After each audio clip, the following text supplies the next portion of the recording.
Welcome to our backyard. I haven't shown you this part of our house yet, but today we're having a picnic in our backyard. It's springtime, and as you can see, our jasmine or sampaguita flowers are blossoming. So nandito kami ngayon ni Jace. Come here, Jace. Because we are showing our backyard. You go to the other side. No? Go, please. Okay, I'll be here. Go move. Now we are having our picnic, mini picnic. See, this is Oreo, Jace's favorite snacks. And this is puto, macarons here, and caramel slice. Then we have berries, strawberries and blueberries. Yeah. And we're having a tea time. But I will show you later yung mga tanim namin sa backyard. Meron kaming passion fruit, fig, pomegranate, and other trees. But this one here, we are sitting in our Sampaguita Cove or Jasmine Cove. Okay, you have to eat your Oreo now. No, not here. Alright, sit down. Alright, sit down. Okay, this is our mini picnic food. It's for Jace and me. It's a nice day today. It's been raining for the whole weekend. At least ngayon, nag-clear up na ang sky. It's blue sky again. Tingnan nyo yung sampaguita namin, guys. It's full of flowers. Actually, dalawa to. Dalawang trunks, yeah. There, one. And I think that's the other one there. Or three. Maybe three din. Tapos, ito yung fig tree namin. Yan, oh. Wow, wow, wow. The fruits are getting bigger. Yeah. See that?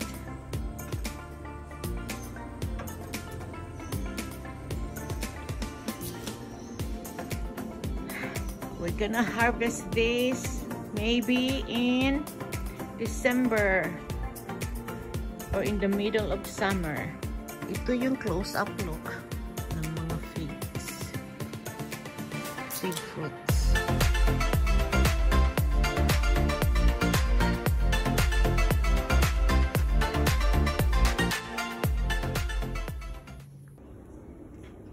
The next one to it is our passion fruit.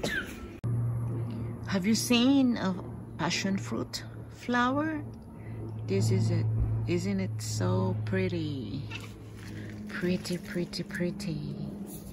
This will become a fruit soon. See? That's the flower and the fruit next to it. How pretty. So that's our passion fruit vine. So this is the root, and it goes to the left, right to the end of the fence. Ang ganda talaga ng passion fruit flower, guys. Actually, to be honest, it's the first time I look at it. We have this passion fruit vine for how many years now? Pero ngayon ko lang to tinitingnan. Kasi suddenly, I'm interested with plants. But I'm really happy. You know that I look at them now. Kasi it gives, you know, calmness.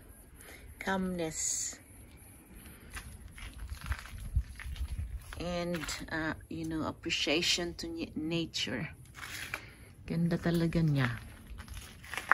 Tapos ito pa yung mga fruits na flower siya dati. Yan, after that, maging fruit siya.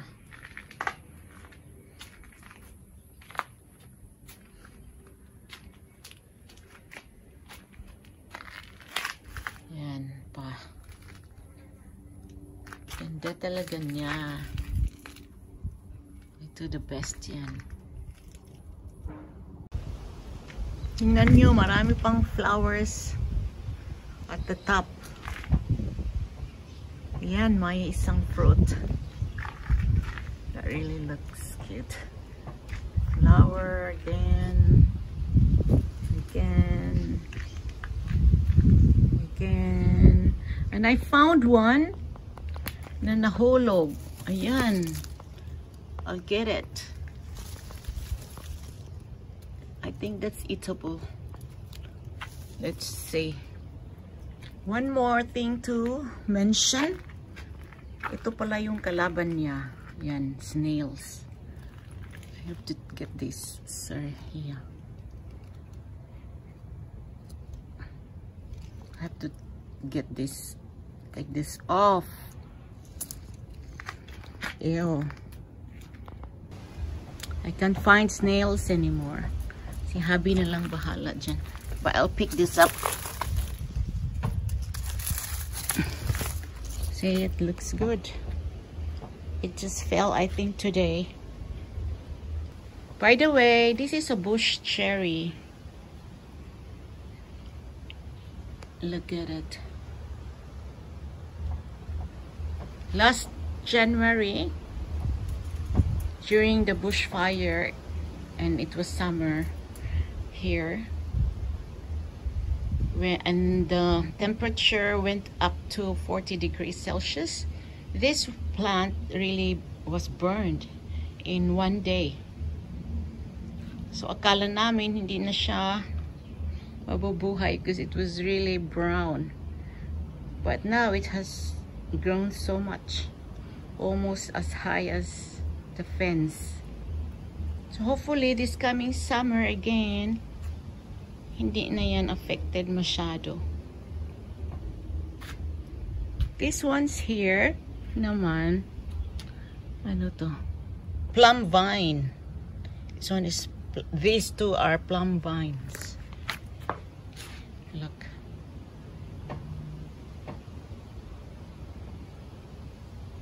In the right side of our jasmine is our pomegranate tree. No pomegranates. Huh? It's pomegranate tree. How about So no it's flowering now. Orange yung flowers niya. Yan. They are dropping as well because it's been raining. Kaya ganyan. Ang daming nauhulog na flowers. I will give you a close-up look on what pomegranate flower looks like. Isn't it pretty? It's against the sun. It shades.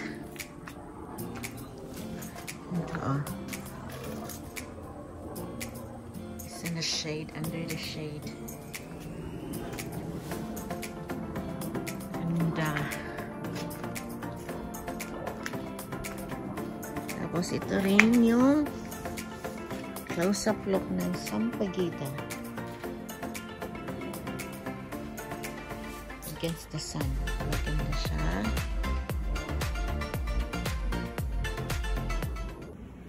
And here is our mini guava tree. Look at that. It's also flowering. Pero na-harvest na namin yung iba last month. Ang sweet ng fruits nito. You know, ang ganda. It's a really small guava tree. A guava fruit. At napakatamis niya. By the way, yan yung back ng Jasmine Cove. And then, ito naman, ito yung lemonade tree. See, we had a lot of fruits from this tree like 2 months ago when it was spring. It's a cross between lemon and orange. So medyo matamis yung fruits niyan. And next to it, 4-year-old bush cherry. Kasi yung sa kabila, di mo maliit yun. Ito yung mataas na. Malaki na siya. 4 years old na daw siya. Sabi ni Habi. Pero wala pa ring bunga. But we will see. We're not, you know, impatient to wait for the fruits. At saka ito naman yung Tamarillo. So it's a relative to guava. Hindi ko alam if naka-taste na ako nito.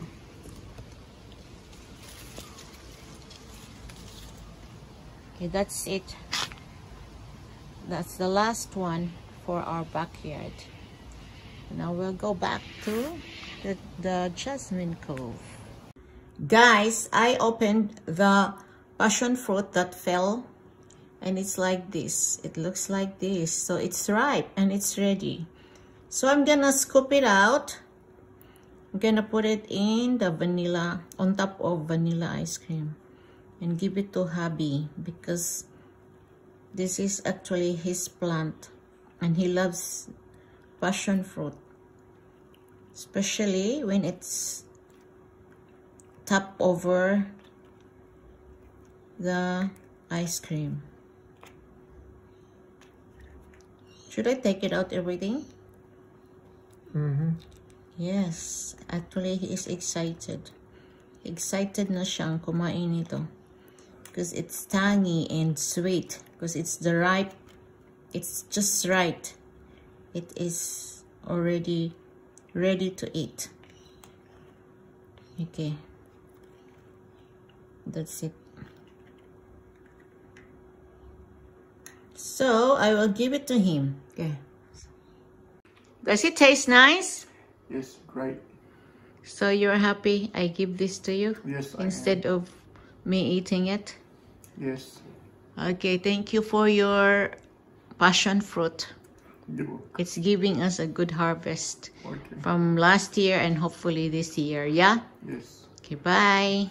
Bye. These are frozen passion fruit from last summer's harvest. This February. So mga dalawang container na 1 kilo each. Ayan, natira pa to last summer. So that means we really had a good harvest before. So hopefully this year as well. I mean this summer as well. That's it, guys. Thank you for tuning in to our channel. I hope you enjoyed our video. And I hope meron kayong natutunan sa mga plants namin, about sa plants ng backyard namin. Yeah, and my plants. No, it's our plants. Yeah. Yeah. I hope you like this video, and please subscribe if you haven't yet. Then press the notification bell so you'll get updated with our future videos. Thank you. Bye. Yeah. Bye.